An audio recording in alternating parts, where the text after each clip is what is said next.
خود بد بیا بیا پخلا کوم چې مرورای خود بد بیا بیا پخلا کوم چې مرورای تا اظهار د مینې کړی جار وړې ته نرای خود بد بیا بیا پخلا کوم چې مرورای خود بد بیا بیا پخلا کوم چې مرورای ګرانې خود بد بیا بیا پخلا کوم. د چا د زړه د وینو رنگ پکار وو د چا د زړه د وینو رنگ پکار وو ستا خو د خپل ښایست کلنګ پکار وو او مونږ لاسونه هغه چاله ورکړل مونږه لاسونه هغه چاله ورکړل د کومو خلکو نه چې څنګ پکار وو. او ګرانو مینوالو ستړي مشي اخترامات نیکې هیله مې ومنئ په دغه امید چې روغ جوړ او خوشحاله به وئ. اریان د وړ یم او خپرونه ده هنداره. لکه څنګه چې تاسو ته پته ده چې مونږ د تل په څېر دا هڅه کړې ده چې د هندارې په سکرین تاسو ته ادیبان لیکوالان شاعران در وپېژنو. نو نن زما په څنګ کې ناست دی خاکسار داور صاحب. خاکسار داور صاحب سره به د شاعرۍ په هکله خبرې اترې کوو او دنه به شاعري هم اروو. نو راځئ ملګرو چې په خپل پروګرام هنداره کې خاکسار داور صاحب ته مینه هرکلی او ستړي ماشي ووایو. په ټولو نه اول زه په خپل پروګرام هنداره کې خاکسار داور صاحب تاسو ته مینه هرکلی او ستړي ماشي وایم. ستړی ماشي. بس اریان صاحب ډېره زیاته مننه چې تاسو موږ له په خپله پاڼه کې ځای راکړو او موقع مې راکړه. ډیره مننه خاکسار داور صاحب.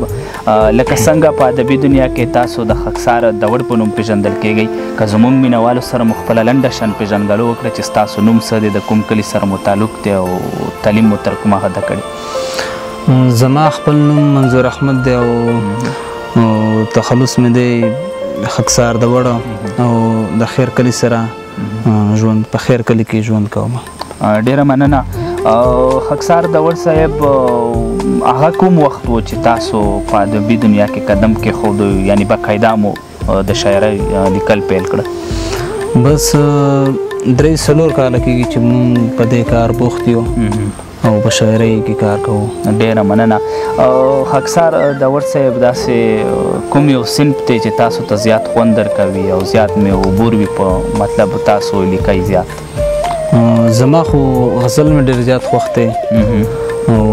غزل مې ډېر زیات خوښ دی. غزل خپل په ترنم کې هم وایم او غزل مې ډېر زیات خوښ دی. ډیره مننه. نو تر دې دمه مو څومره غزل لیکلي وي؟ کتاب به ترې چاپ شي یا مې کتاب چاپ شته دی او که نشته دی؟ تقریبا غزل 50-60 غزل به وي او د کتاب کوشش کوو چې کتاب هم چاپ کوو. خدای دې وکړي چې تاسو دې ته وتونېږئ او کتاب چاپ کوئ. نو داسې کوم ادبي تنظیمونه دي یا ټولنې دي چې تاسو ورسره ناسته پاسته ده یا ستاسو ورسره رکنیت دی او پروګرامونه ورسره کوئ؟ مخکې خو زموږ ناسته پاسته نه وه. اوس میرانشاه کې رڼا پښتو ادبي ټولنه د هغې سره ناسته پاسته کوو او اجلاسي ته هم ورځو. ډیره مننه. نو داسې کوم ادبي شخصیت دی چې تاسو ترېنه متاثر وئ؟ بس داسې خو ډېر شاعران دي چې مونږ ترېنه متاثر یو خو د کروان صاحب شاعري مې ډېره خوښه ده او د اسحاق اخندزاده صاحب شاعري مې ډېره خوښه ده. هغه مونږ ترنم ته هم ډېر غزل راوړي دي او سایل صاحب شاعري مې ډېره خوښه ده. داسې نور هم شاعران دي چې هغه شاعري ډېره ښه ده. نو داسې کوم ادبي استاد لرئ چې تاسو باقاعده زده کړې ترې کړي وي؟ زده کړې خو بس د اسحاق اخندزاده صاحب نه مخامخ زده نه کوو، نور استاد نه لرلی. ډېره ښه ده. نو زیات وخت مو نه اخلولی چې مینوال هم په تمه دي څه به یو دوه غزل به درنه اروو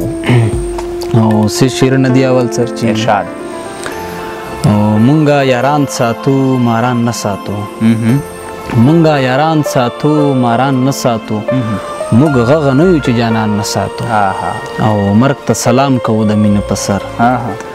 مرګ ته سلام کوو د مینې په سر، یو لیونی پروا د ځان نه ساتو او ترانه مه پوښته چې څنګه یې اوس ترانه مه پوښته چې څنګه یې اوس خو دومره ده چې بیابان نه ساتو او خدای او رسول منو لمنځونه کوو خدای او رسول منو لمنځونه کوو خو پټ په زړونو کې ایمان نه ساتو او غزل ته راځه چې وی چې هغه یو څوک چې کله ما پرېښودو هغه یو څوک چې کله ما پرېښودو ترېنه خبر شوم چې دنیا پرېښودو او پرون یار و په خوا کې و پرون یار و په خوا کې و چې نن یې ولې په ژړا پرېښودو او غغه مخام زمانه نه هېرېږي اسحاق صاحب وی چې غغه مخام زمانه نه هېرېږي چې زه اشنا او ما اشنا پرېښودو چې غغه مخام زمانه نه هېرېږي غغه مخام زمانه نه هېرېږي چې زه اشنا او ما اشنا پرېښودو او رقیب د دا نه وایي چې ما وشړه رقیب د دا نه وایي چې ما وشړو ما ستاسو چم ستا په رضا پرېښودو وی چې رقیب د دا نه وایي چې ما وشړو ما ستاسو چم ستا په رضا پرېښودو آینه مې ماته کړه رومال مې وسو آینه مې ماته کړه رومال مې وسو خو تش تصویر مې یاره ستا پرېښودو څه زبردست وی چې خکساره څه عجیبه ژوند مو وکړو خکساره څه عجیبه ژوند مو وکړو ګینې په دې کلي کې چا پرېښودو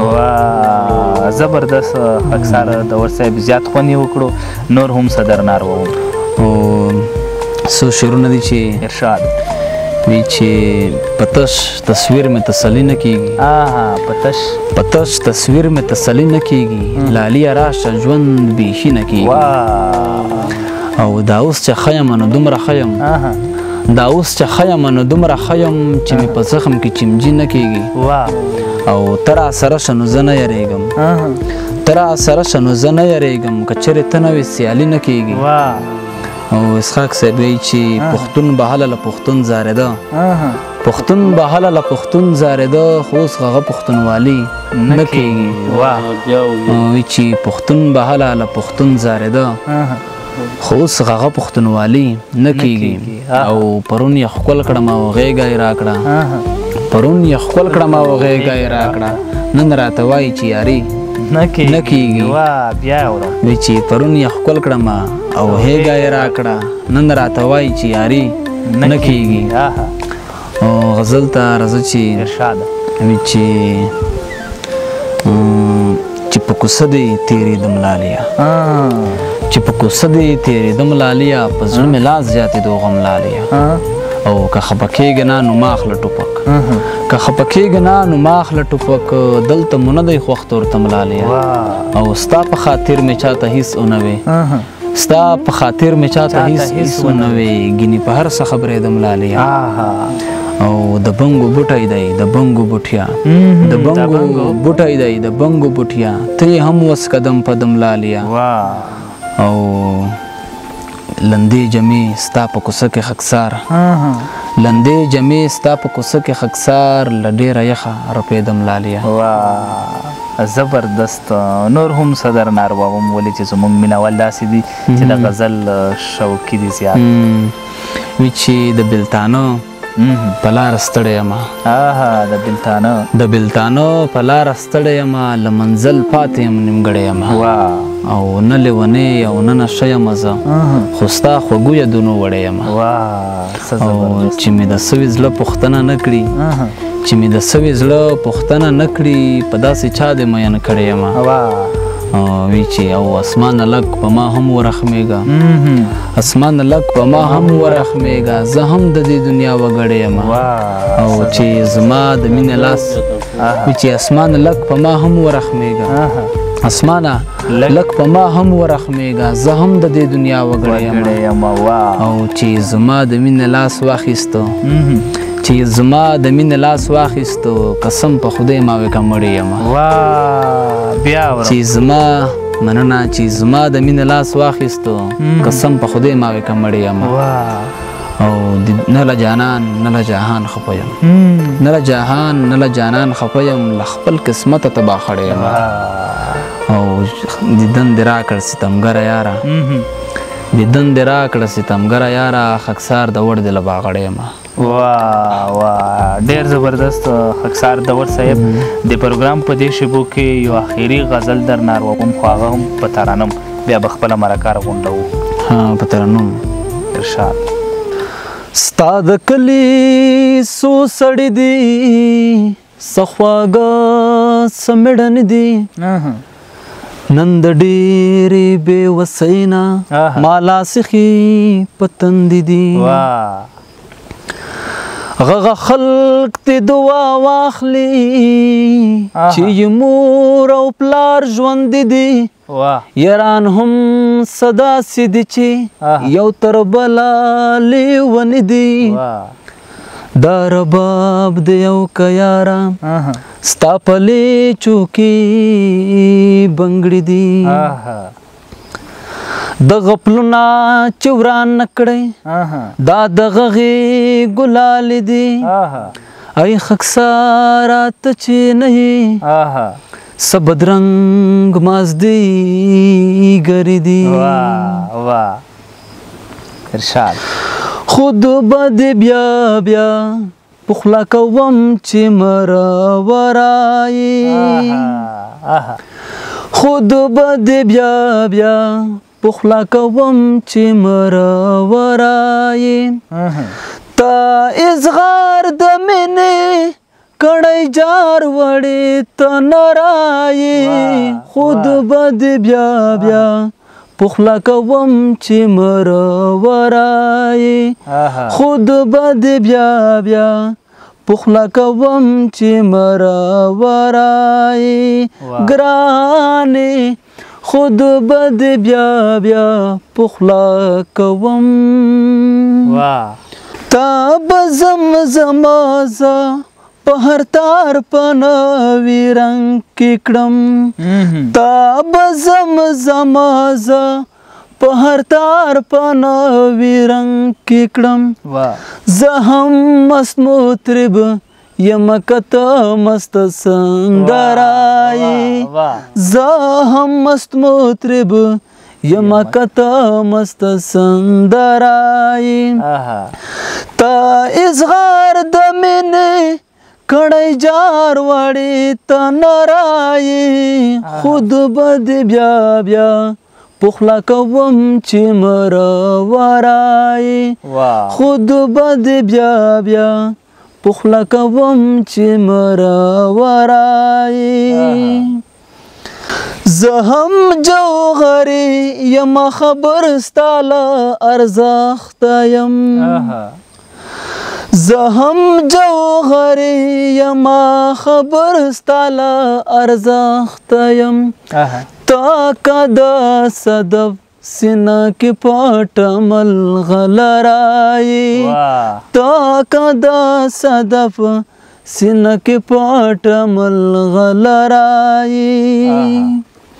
سوک اره کړي او سوک واساتې له درد ځینې سوک اره کړي او سوک واساتې له درد ځینې چاته تیرا تورایي او چاته کلک زغرایي چاته تیرا تورایي او چاته کلک زغرایي بخت میں دے کوٹا زما استا یاری کے دے نشی بخت میں دے کوٹا زما استا یاری کے دے نشی زنا روغ دا سگر یموتا خواگا شکرائی زنا روغ دا سگر یموتا خواگا شکرائی سبا وکړی ستا مکر فریب پما اسحاق اخیر سبا وکړی ستا مکر فریب پما اسحاق اخیر ما هم درنا چوپ تی پزان کل کتو کډګرای ما هم درنا چوپ دی پزان کل کت کوټګرای تا اظهار د مینې کړی جار وړې ته نرای خود بد بیا بیا پخلا کوم چې مراورای ګرانې خود بد بیا بیا پخلا کوم. ډېر الله دوا جهان مننه خاکسار دور صاحب. د پروګرام په دې آخري شبو کې به زمونږ مینوالو ته او د ځوان کول ته تاسو څه پیغام ورکول غواړئ؟ بس ټولې اورېدونکي کتونکي ته دا پیغام دی چې د پښتو ژبې سره او د ادب سره د مینه وکړي او د پښتو دپاره د کار وکړي. ډېره مننه قربان. ګرانو مینوالو دا و خاکسار دور صاحب چې د ده سره مو د شاعرۍ په هکله خبرې اترې هم وکړې او تاسو ته مې شاعري هم ترېنه ریکارډ کړه. نو د پروګرام په دې آخري شبو کې ما آریان دور او په څنګ کې راسته راناستو ملګرو اسحاق اخونزاده خاکسار دور ته او د بل ملګري خو مانه نوم هیر شو سلیم ته راکړه اجازت. تر بلې مرکې پورې مې په خدای سپارم. د خدای په امان.